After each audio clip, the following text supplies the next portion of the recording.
ഇന്നത്തെ വീഡിയോയിൽ നമ്മൾ പഠിക്കാൻ പോകുന്നത് എൽസ് ഇഫ് സ്വിച്ച് സ്റ്റേറ്റ്മെന്റിനെ കുറിച്ചാണ്. ആദ്യം നമുക്ക് എൽസ് ഇഫ് സ്റ്റേറ്റ്മെന്റിനെ കുറിച്ച് പഠിക്കാം. എൽസ് ഇഫ് സ്റ്റേറ്റ്മെന്റ് യൂസ് ചെയ്യുന്നത് മോർ ദാൻ 2 കണ്ടീഷന് വേണ്ടി ഡിഫറെന്റ് കോഡ്സ് എക്സിക്യൂട്ട് ചെയ്യാൻ വേണ്ടിയാണ്. ഇവിടെ ഞാൻ elsif.php എന്ന് പറഞ്ഞിട്ടൊരു ഫയൽ ക്രിയേറ്റ് ചെയ്തിട്ടുണ്ട്. അതിനകത്ത് ഞാൻ നോർമലി നമ്മൾ എല്ലായ്പ്പോഴും ചെയ്യുന്നത് പോലെ PHP ടാഗ് ഓപ്പൺ ചെയ്തിട്ടുണ്ട്. PHP ടാഗ് ഇവിടെ ക്ലോസ് ചെയ്തിട്ടുണ്ട്.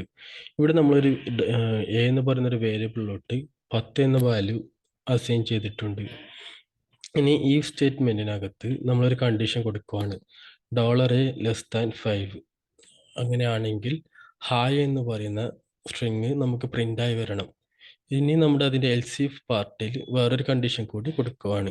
അതായത് $a<8 ആണെങ്കിൽ ഹലോ എന്നത് നമുക്ക് പ്രിൻ്റായി വരണം.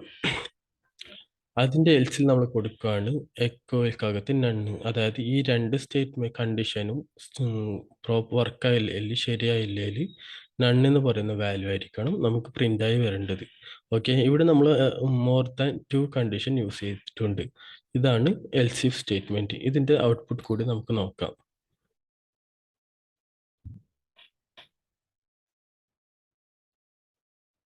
ഇവിടെ നണ്ണ് എന്നാണ് വന്നിട്ടുണ്ടായത്. അതായത് ആദ്യത്തെ 2 കണ്ടീഷനും ട്രൂ ആകാത്തത് കൊണ്ട് അതിൻ്റെ എൽസ് പാർട്ടിലുള്ളതാണ് വർക്കായിട്ടുള്ളത്.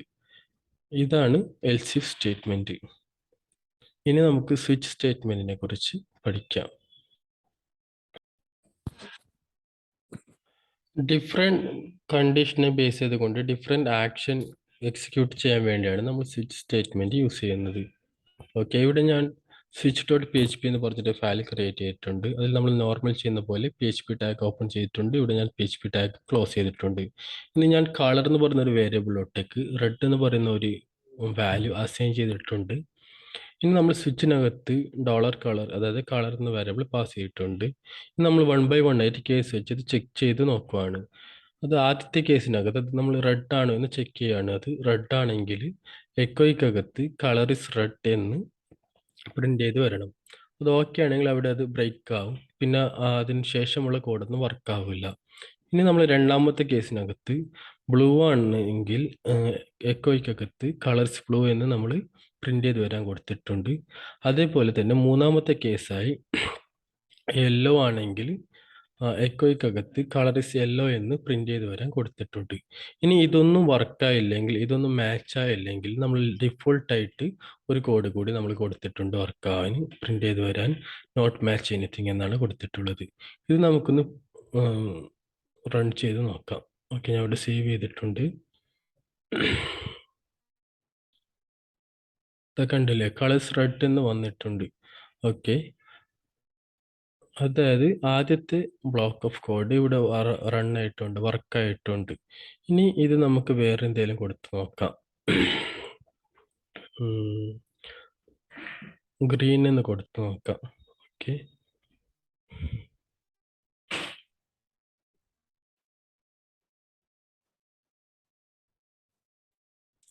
കണ്ടില്ലേ, നോട്ട് മാച്ച് എനിത്തിങ് എന്നാണ് വന്നിട്ടുള്ളത്. അതായത് ആദ്യത്തെ 3 കേസും ചെക്ക് ചെയ്ത് നോക്കി, റെഡ് ആണോ അല്ലെങ്കിൽ ബ്ലൂ ആണോ യെല്ലോ ആണെന്ന് ചെക്ക് ചെയ്ത് നോക്കി.